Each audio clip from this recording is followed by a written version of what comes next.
बिस्मिल्लाहिर्रहमानिर्रहीम। अस्सलाम वालेकुम। जैकब न्यूज़ सां मां आहियां आबिद अली मंगरियो। पेश आहिनि हिन वक़्त जूं हेडलाइन। वॾे वज़ीर जे जेलनि बाबति सलाहकार मीर एजाज़ हुसैन जखराणी जी अमड़ जे लाॾाणे ते पीपल्स पार्टी जे MPA हाजी अली हसन ज़रदारी, सूबाई वज़ीर सुहेल अनवर सियाल, समाजी अॻवान हाजी शेर मोहम्मद मुग़ैरी ऐं शहज़ाद जतोई जैकबाबाद में जखराणी हाउस पहुची ताज़ियत कई। इन मौक़े ते peoples party MPA Mumtaz Hussain Jakhrani, Mir Khalid Nawaz Jakhrani, Mir Tahir खोसो ऐं ॿिया पिणु मौजूद हुआ। जॾहिं त ॿिए पासे सूबाई सलाहकार मीर एजाज़ हुसैन जखराणी, सूबाई वज़ीर सुहेल अनवर सियाल, MPA हाजी अली हसन ज़रदारी, शहज़ाद जतोई ऐं ॿियनि पारां मुग़ैरी हाउस ते पहुची समाजी अॻवान हाजी शेर मोहम्मद मुग़ैरी सां संदसि नंढे भाउ फैसल मुग़ैरी जी वफ़ात ते ताज़ियत कई वई। गौसपुर वेझो ज़मीन जे तकरार तां ओगाही बिरादरी जी ॿिनि धुरियुनि में झेड़ो। फायरिंग जे नतीजे में अब्दुल समद ओगाही मारिजी वियो। 3 ॼणा ज़ख़्मी। मक़तूल जो मढ़ ऐं ज़ख़्मियुनि खे अस्पताल मुंतक़िल कयो वियो, जितां लाश पोस्टमार्टम बाद वारिसनि हवाले कयो वियो। पुलिस मूजिबि झेड़ो ज़मीन जे तकरार तां थियो आहे। वाक़िए जो केस दाख़िल न थी सघियो ऐं न ई का गिरफ़्तारी अमल में अची सघी आहे। कड़ियसन वेझो C सेक्शन थाणे जी हद ॻोठ अब्दुल करीम दोरो खोसो में ज़मीन जी मालिकी तां खोसा बिरादरी जी ॿिनि धुरियुनि में झेड़ो। लठियूं लॻण सबबि मोहम्मद सुलेमान खोसो ज़ख़्मी, अस्पताल मुंतक़िल।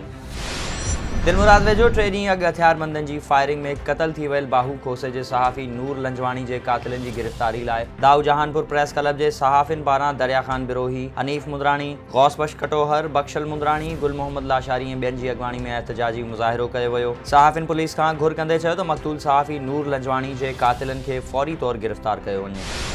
शिकारपुर में खानपुर जे ॻोठ तैयब बडाणी जी जतोई बिरादरी जो पंहिंजी बिरादरी जे बासर माण्हुनि ख़िलाफ़ प्रेस क्लब वारो एहतजाज।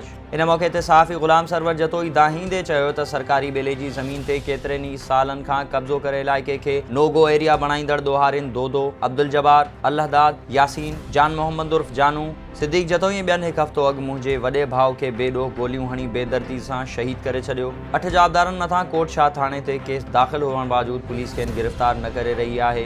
जन खां असांखे बि ख़तरो आहे। हुन SSP शिकारपुर खां मुतालबो कंदे चयो त जाबदारनि खे गिरफ़्तार करे तहफ़्फ़ुज़ ॾिनो वञे।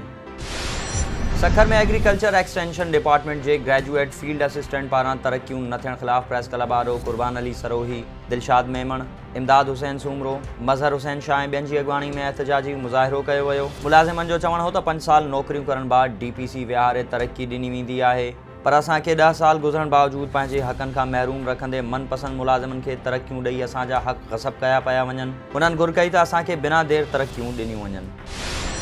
मटियारी में पेटे अलिफ जूं चूंडूं। सरवरी पैनल 20 वोट खणी सोभारो।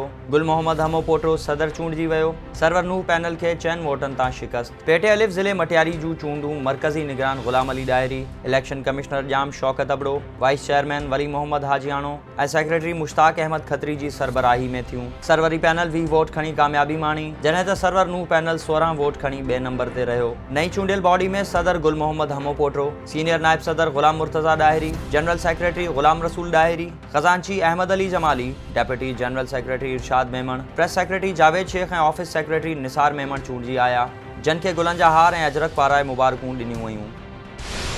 बडाणी में चोरियुनि जो आज़ार वधी वियो। विच शहर मां चोर ट्रैक्टर काहे फरार। मयाणी थाणे जी हद ॻोठ मोहम्मद नवाज़ भुट्टो में अणसुञातल चोर कैसर भुट्टो जो 2018 मॉडल ट्रैक्टर चोरी करे फरार थी विया। ॻोठाणा पेरा खणी ॻोठ टक्कर सब्ज़ोई में पहुता त चोरनि पारां भाॻियनि मथां फायरिंग कई वई। पुलिस जे पहुचण ताईं चोर फरार, केस दाख़िल न थी सघियो।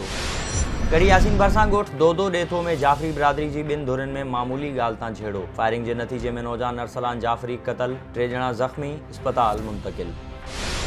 काज़ी अहमद जे ॻोठ ढोलण मलाह वासी औरतनि मुस्मात शबीरा ऐं मुस्मात ज़मीरा मलाह पंहिंजे मासूम ॿारनि सां तालका प्रेस क्लब वारो पंहिंजी बिरादरी जे माण्हुनि पारां ज़मीन ते कब्ज़ो करण ख़िलाफ़ एहतजाज कंदे पाण खे बाहि ॾेई साड़ण जी कोशिशि कई, जिन खे समाजी वर्कर सोहराब जोखे ऐं ॿियनि शहरनि बचाए वरितो। औरतुनि जो चवणो त अल्लाह ॾिनो मलाह, साजन मलाह, अली गौहर मलाह ऐं मुस्तफ़ा मलाह असांजी 6 एकड़ ज़मीन ते कब्ज़ो करे हथियारबंद विहारे छॾिया आहिनि ऐं असांजे घरनि ते हमिलो करे साहिब मलाह खे ज़ख़्मी करे फरार थी विया आहिनि। जन ख़िलाफ़ कार्रवाई करे असांखे तहफ़्फ़ुज़ फ़राहम कयो वञे। पंगरियो भरसां ओलिया जक्स ॾिनाणी जे सालियाने उर्स मुबारक जे मौक़े ते दरगाह जे मुतवली मोहम्मद हुसैन दर्स, एम रमज़ान दर्स ऐं इंस्पेक्टर ग़ुलाम कादिर सरकी दरगाह ते चादर चाढ़े हाज़िरी भरी ऐं दुआ घुरण बाद लंगर विरहायो वियो। जॾहिं त महफ़िल समा में रमज़ान कंगर ऐं संदसि साथियुनि वायूं, ग़ज़ल ऐं मौलूद शरीफ़ पढ़िया। पटाणी वासी नौजवान पारां क़ौम परस्त जमातुनि खां लातालगी जो इज़हार। नौजवान जमील अहमद थहीम पंहिंजे वालिद सां गॾु प्रेस कॉन्फ्रेंस कंदे चयो त कंहिं बि सियासी या क़ौम परस्त तंज़ीम सां को बि तालुक़ नाहे। पोरियो करे घर हलायां थो। मां पाकिस्तान जी सालमियत ऐं दिफ़ा लाइ पाक फ़ौज ऐं कानून लागू कंदड़ इदारनि सां गॾु आहियां। कश्मीर पुलिस लाहौर खां आयल कुटुंब खे अगवा थियण खां बचाए वरितो। पुलिस कच्चे जे धाड़ेलनि पारां नौकरी ॾियण बहाने लाहौर खां घुरायल कुटुंब खे मोबाइल ट्रेस करे बचाए वरितो। लाहौर जे दीपालपुर वासी 3 औरतुनि ऐं ॿारनि समेत 5 ॼणनि खे कच्चे जे इलाइक़े में नौकरी जो आसरो ॾेई सॾायो वियो हो, जिन में नूर बेगम, ज़ुबैदा बेगम, रसूला बीबी, वासिफ़ ऐं फलक शामिल आहिनि। ऐं डेरा लायर में मिल मज़दूर यूनियन पारां उजरत न वधाइण सबबि कमु बंदि करे मिल मालिकनि ख़िलाफ़ हड़ताल करण वारो सॾु।